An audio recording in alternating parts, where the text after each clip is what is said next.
원래 동화에 보면은 토끼와 바둑이, 또 콩쥐, 팥쥐 이런 내용들이 있잖아요. 토끼와 거북이, 콩쥐, 팥쥐 이 인물들, 이 드라마나 동화나 어디 나오는 인물들은 아주 극단적으로 대비되는 인물들입니다. 토끼는 굉장히 빠릅니다. 그리고 거북이는 느립니다. 이 극단적인 두 동물의 어떤 등장인물을 통해 가지고 무엇인가 메시지를 전달하려는 것이죠. 아무리 빨리 달리는 발을 가지고 있다 할지라도 게으름 피우고 잠을 잔다면 이길 수 없다는 겁니다. 그러나 비록 느린 발을 가지고 있다 할지라도 쉬지 않고 꾸준히 가면은 자기보다 뛰어난 능력을 가진 사람들도 능히 이길 수 있다는 것이 토끼와 거북이에 대한 그 동화이죠. 콩쥐와 팥쥐도 비슷합니다.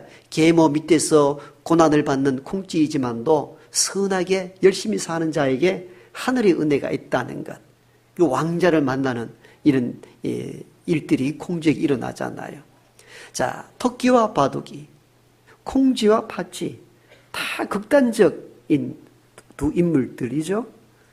또 신세대를 위해 이야기한다면은 톰과 제리, 미국 만화 애니메이션 만화인데 아주 영악한 이 고양이 톰과 그 순수하면서도 약삭 빠른 쥐와의 관계를 잘 그리고 있습니다. 고양이와 쥐는 꼼짝 못하는데 톰과 제리의 만화 영화에서는 항상 고양이의 어떤 그 술수와 악함을 비껴나가는 연약한 쥐의 이 묘사를 통해서 연약하고 부족한 사람들에 대해서 위로를 받는 애니메이션 영화들이죠. 자, 모든 동화나 드라마나 소설 같은 데 보면은 어떤 극단적인 두 인물을 배치시켜서 전달하고자 하는 뜻을 쉽게 이야기하고자 합니다. 이게 극단적 두 인물, 아주 악한 이와 아주 선한 이들, 아주 능력 있는 이와 아주 무능한 자, 이런 극단적 두 인물을 통하여서 이 드라마를 보거나 책을 읽는 독자들이 쉽게 이해가 되도록 하는 장치를 마련해 놓습니다. 이러한 이 소설의 구조는 이미 성경에도 이런 구조를 가지고 성서가 잘 기록되어 있습니다. 복음서를 읽어보면은 바리새인을 이야기할 때에 꼭 누구를 대비하여 이야기합니까? 꼭 세리와 죄인들을 같이 놓고 주님은 이야기를 합니다. 바리새인들은 어떤 인물입니까? 그 어려운 시대 속에서도 하나님의 율법을 말씀을 지키고 안식일을 늘 행했던 정통적인 신앙의 인물들이 바리새인들이라면은 세리와 죄인들은 어떻습니까? 그 암울한 시대에 하나님의 말씀을 내팽개쳐버리고 자기 멋대로 살아가는 율법과 관계없이 사는 사람들을 통칭할 때에 세리와 죄인들입니다. 약 대비되는 인물인데, 자, 이렇게 대비되는 인물들이 그들이 살아가는 모습들은 어떻습니까? 바리새인들은 자기가 율법을 행함으로 말미암아 항상 자기가 어이없다고 자랑합니다. 기도할 때도 사람들 보이기 위해서 기도합니다. 금식할 때도 그렇고, 기도하는 내용도 나는 일주일 동안 2번이나 금식을 하고 12일주를 드렸으며, 거기에 비한다면 세리와 죄인들은 가히 하나님 앞에 얼굴도 들지 못하고 머리를 숙여 나는 죄인으로서다 고백합니다.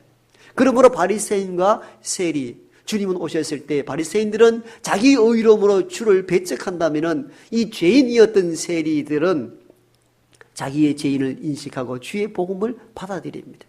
이 바리새인 하면은 세리와 죄인들, 이 대척점에 놓여 있는 두 인물의 비교를 통해서 믿는 사람들이 이 두 인물을 통하여 어떻게 살아가야 될 것인가, 이 메시지를 전달하려고 두 인물을 동시에 배치하는 거죠. 오늘 우리는 열왕기하 5장을 읽었는데, 열왕기하 이 이야기 전체의 이야기는 크게 두 인물을 가지고 이야기를 이끌어가고 있습니다. 먼저는 나만이라는 장군이고, 나중에 나오는 인물은 게하시라는 엘리사 선지자의 사환에 대한 이야기입니다. 따라서 열왕기하 5장에는 크게 두 인물을 놓고 지금 비유를 하는 거예요. 나만과 게하시. 그 제목도 나만과 게하시로 잡았던 이유가 바로 여기에 있습니다. 성경의 기자는 나만의 일들과 게하시의 살아가는 모습을 통하여서 무엇이 하나님 앞에 옳고 무엇이 진정한 신앙인의 걸음인가를 동시에 비교해 보임으로 말미암아 이 말씀에 있는 저와 여러분들이 우리가 이 인물처럼 이 사람처럼 살아야 되겠다는 이 도전을 주기 위해서 두 인물을 같은 장에 동시에 기록해 놓고 있는 것입니다. 그러므로 우리는 이 시간을 통해서 오늘 나만과 게하시가 어떻게 살았는지 이 과정을 추적해 봄으로 말미암아 오늘 우리도 어떻게 결단하고 사는 것이 하나님 앞에 바른 삶인가를 진단하는 오늘 이 시간 되기를 원합니다. 그러려면 먼저 우리는 이 나만과 게하시가 어떻게 살았는지 이 인물들에 대한 성격과 특성을 좀 알 필요가 있죠. 우리는 몇 주간에 걸쳐서 나만에 대한 이야기를 좀 들었습니다만은 게하시와 또 동등하게 비교하기 위해서는 나만을 한 번 더 검토하는 것이 필요합니다. 나만은 우리가 알다시피 이방인입니다. 당시의 이방인이라는 것은 하나님의 구원의 영역에서 제외됐다라고 느꼈던 사람들입니다. 이방민족입니다. 이방이라는 이 의미 단어 자체가 그렇습니다. 선민의 반대 개념입니다. 선민은 하나님의 선택받은 백성이라면 이방인은 선택받은 선민에서 제외된 사람을 일컬을 때에 이방인이다 이렇게 표현합니다. 즉 하나님의 은혜와 구원의 영역 속에서 벗어난 사람입니다. 그 사람이 나만입니다. 그러면서도 그는 나병을 앓고 있는 병입니다. 나병은 당시에 천형, 하늘의 형을 받은, 즉 하나님께로 버림받은 것으로 여겼던 징벌을 의미합니다. 그렇게 이방인이면서 나병을 가졌다는 것은 완전히 버림받은 영혼을 의미하기도 합니다. 그런 사람이 하나님의 은혜로 나병에서 깨끗함을 얻었습니다. 다 알다시피 여기에 반해 게하시는 선택된 이스라엘 백성이며 선지자와 함께 다니는 선지자의 일을 함께 봐주는 선지자의 사환입니다. 여러분 하나님의 택한 이스라엘 백성일 뿐만 아니라 선지자의 사환으로서 사역하는 일꾼인데 이는 거꾸로 나중에 보니까 나병에 걸리고 맙니다. 참 이 두 인물이 비교가 되죠. 한 사람은 하나님 버림받았다는 민족의 사람으로서 나병에 걸렸고 게하시는 하나님이 선택받은 이스라엘 백성님과 동시에 선지자 사환으로서 건강한 사람인데 결말은 어떻습니까? 이 이방인 나병 환자는 깨끗함을 얻고 하나님의 선민이며 선지자의 사환이며 건강했던 게하시는 나병에 걸리고 맙니다. 아주 교차가 되는 인물들이죠. 그래서 제가 서두에 말씀드린 것처럼 극단적인 두 인물을 통하여 뭔가 우리에 전달하고자 하는 의도가 있다는 것을 우리는 이 본문을 통하여 알 수가 있는 것이죠. 어떻든 나아만은 게하시에 비한다면은 그 출발이 불행한 시작이 됩니다. 거기에 비한다면은 게하시라는 이 인물은 나아만에 비한다면은 아주 축복 속에 시작된 인물입니다. 그런데 그들의 삶이 엇갈리기 시작하잖아요. 나아만은 나병에서 깨끗함을 얻고 게하시는 건강한 이에서 나병 환자로 전락하고 맙니다. 왜 이 두 인생이 이렇게 어긋난 삶을 살아왔을까요? 그들이 살아온 삶과 무관하지 않습니다. 그들이 살아온 삶이 어떠했길래 이방인이며 나병 환자였던 나아만은 하나님의 은혜로 깨끗함을 얻고 하나님의 택한 백성이며 선지자의 사원으로서 건강했던 게하시는 어찌하여 나병에 걸리고 말았던가? 여기는 뭔가 있거든요. 그냥 이루어진 일이 아니단 말입니다. 그러므로 우리는 이 나만의 삶 그리고 게하시가 걸어왔던 길들을 한번 추적해 가봄으로 말미암아 우리가 어떤 걸음을 걷는 것이 옳은가 바른 방향인가 점검할 수 있는 이 시간 되기를 원합니다. 나만을 먼저 점검해 봅시다. 우리는 2주간에 걸쳐서 나만에 대한 말씀을 배웠습니다만 한 번 더 점검할 필요가 있습니다. 나만은 이방인입니다. 그러나 나병에 걸렸습니다. 그때에 자기 집에 잡혀온 이스라엘의 여종의 이야기를 아내를 통하여 듣게 됩니다. 우리 주인이 내 고향 사마리아에 있는 선지자 앞에 간다면 그 병을 고칠 수 있는데 어린 여종의 말에 귀를 기울이고 선지자를 찾아갔던 겸손한 사람이 나만 장군이었습니다. 자기를 낮출 줄 알았습니다. 그뿐만 아니라 나중에 내가 돌아오겠다 했을 때, 즉 선지자가 자기 얼굴도 내보이지 않고 요단강에 가서 7번 몸을 씻으라 했을 때에 우리 고향 땅에도 좋은 강이 많은데 왜 여기 와서 얼굴도 안 보이고 그냥 몸을 7번 씻기만 하라는 것이냐. 이렇게 화가 분노가 나서 돌아가라 할 때에 그의 수하 종들이 장군님, 선지자가 이보다 더 심한 일을 시켜도 해야 되지 않습니까? 강에 가서 7번 몸을 씻는 것이 무엇이 그리 어렵습니까? 라는 하인들의 말에도 귀를 기울일 줄 알고 그대로 따라했던 인물, 겸손한 사람이 나만입니다. 그리고는 처음에는 이 선지자의 말을 거절했습니다만 나중에는 그 말씀에 순종하여 요단강에 7번 몸을 담금으로 말미암아 깨끗함을 얻지요. 말씀에 순종할 줄 아는 믿음의 사람이기도 했습니다.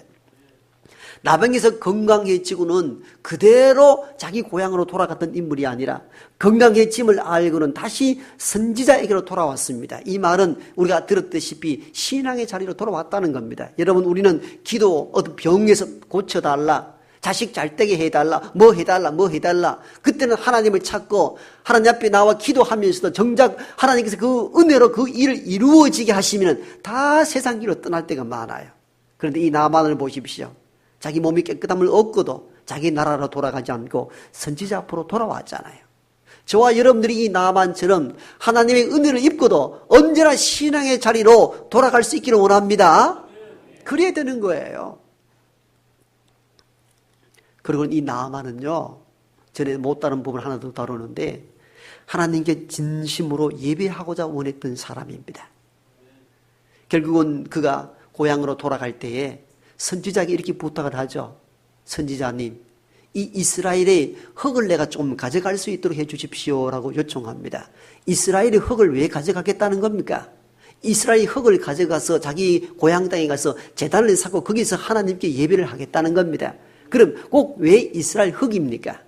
그때는 신에 대한 사상이 지역적인 것으로 오해를 했습니다. 이스라엘은 이스라엘 신 하나님이 거주하고 아람 나라에는 아람 나라의 신이 거주한다고 봤어요. 그런데 이 이스라엘 신이 참 신인 줄 알았습니다. 그럼 이스라엘 신을 참으로 모시기 위해서는 어떻게 해야 됩니까? 이스라엘 흙을 가져가야 거기에 하나님이 계신다고 생각 오해를 했던 거죠. 아람 나라 출신으로서의 생각은 그리했던 겁니다. 물론 하나님은 어디에도 계십니다. 이스라엘 영역 밖에도 존재해 계십니다. 다만 나만은 그를 알지 못하고 이스라엘의 하나님이기 때문에 그 이스라엘 영역 속에 거주하시는 하나님의 흔적을 가져가기 위해서 흙을 요구했던 것입니다. 이 말은 그는 잘못된 것으로 요청했다 할지라도 그 나만의 중심 속에는 무엇이 있었다는 겁니까? 하나님에 대한 경배, 하나님을 예배하고자 하는 마음이 있었다는 것입니다. 이 사람이 이방인 나병 환자 나만이었습니다. 본받을 것이 많은 사람이었죠. 여기에 비한다면은 이스라엘 출신 게하시를 주목해 봅시다. 게하시 이 이름의 뜻은 계시의 골짜기, 환상의 골짜기, 이런 의미를 가지고 있습니다. 여러분, 부모가 자녀에게 계시의 골짜기라 라는 이름을 붙여줬다는 것을 보면 뭘 알 수 있습니까? 하나님의 계시가 골짜기 가득하기를 원했다, 그 말이에요. 그러면 이 게하시는 어릴 때부터 하나님의 신앙과 부모의 신앙 영역 안에서 자랐다는 것을 알 수가 있습니다. 왜? 그 이름을 보면 알잖아요. 그만큼 어렸을 때부터 신앙적으로 양육을 받았고 지금도 하는 일이 뭡니까? 세상 일이 아니고 선지자를 도와서 선지자의 업무를 보조해 주는 사환입니다. 요즘 같으면 이 목회자 영역에 있는 사람이에요. 우리가 형식적으로 바라보기에는 참 믿음 가운데 자랐고 믿음으로 훈련받았고 지금도 믿음 가운데 살려고 애쓰는 사람으로 이해할 수 있는 인물이 게하시입니다. 형식적으로 그런데 내용이 어떻습니까? 탐욕이 가득했던 인물입니다. 나만이 병이 낫자 선지자 앞에 돌아와서는 예물을 드리려 할 때에 선지자가 예물을 거절합니다. 옆에 지켜보던 이 사환 게하시가 이 사실을 알았습니다. 이게 아깝잖아요. 여러분 아깝지 않습니까? 제가 같아도 그 마음이 들겠어요. 그랬더니 선지자가 거절했던 그 예물을 선지자 몰래 나만 장군을 쫓아가서는 그렇게 이야기합니다. 장군님, 우리 선지자가 이런 말씀을 하는데 선지자에게 두 제자가 있는데 두 제자가 자기들이 은과 옷이 필요하다고 해서 그 청년에게 좀 주려고 하는데, 그랬더니 나만이 안 그래도 예물을 드리는데 거절했으니까 은 한 달란트를 여기 2달란트를 줍니다. 옷도 많이 갖다 줍니다. 그걸 게하시는 자기 것으로 만들어 버립니다. 얼마나 탐욕스러운 인간입니까? 여러분, 겉으로 보면 이름이 계시의 꼴짝이요, 선지자의 사원으로서 늘 믿음 가운데 살았고 하나님의 활동을 하셨던 그 인물이 속으로는 탐욕이 가득합니다. 탐욕만 있을 뿐만 아니라 거짓투성이입니다. 처음 거짓이 무엇입니까? 선지자가 시키지 않는 일을 선지자가 한 이야기로 둔갑시켜서 거짓말을 합니다. 이 사실을 알고 선지자가 게하시를 불러 묻습니다. 게하시야, 너가 어디 갔다 왔느냐? 묻습니다. 어디 갔다 왔느냐는 이 질문 속에는 무엇이 포함되어 있습니까? 네 죄를 알고 회개하라는 기회요, 요청이었던 것입니다. 아담아, 너가 어디 있느냐라는 하나님의 이 질문은 하나님께서 아담이 어디 숨어 있는지 몰라서 한 질문이 아니었잖아요. 네 자신을 알고 먼저 회개하고 내게 나오라는 하나님의 기회요, 용서의 기회요, 요청이었던 것입니다. 게하시야, 네가 어디 갔다 왔느냐 했을 때 이 메시지를 알아들어야 했었습니다. 내가 탐욕스러웠습니다. 잠시 물질을 보고 눈이 멀었습니다. 선제 나를 용서해 주십시오 라고 해야 되는데 두 번째 거짓을 하잖아요. 아무 데도 가지 않았습니다. 이런 참 놀라운 반전이죠. 그로 인하여 선지자는 마지막 절에 이렇게 이야기하죠.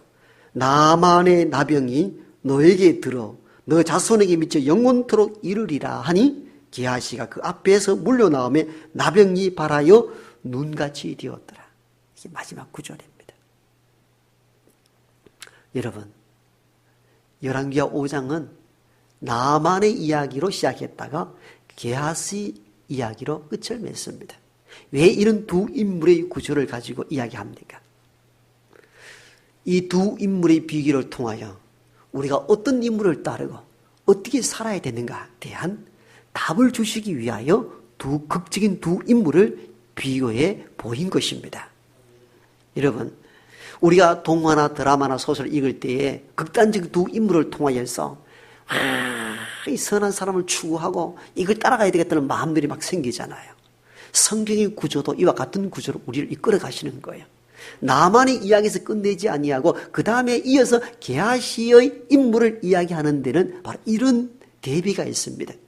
너가 나만처럼 살 거냐 아니면 게하시처럼 살 거냐 결단하라는 것입니다.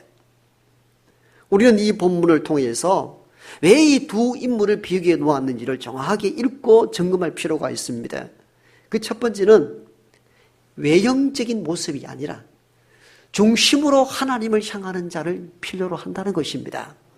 외형적으로는 나만이 이스라엘 밖에 있는 이방인입니다. 다병 환자로서 하나님이 징벌받은 자로 여깁니다. 외형적으로 보면 이미 심판받은 자에 불과합니다.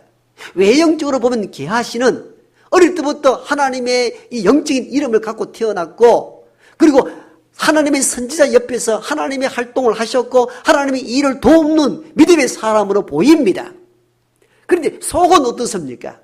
나만은 나병 걸려고 이방인이었지만도 겸손하였고 말씀에 대한 순종이 있었고 병이 나았을 때 신앙의 자리로 돌아갔고 하나님을 예배하고자 하는 마음들이 있었습니다.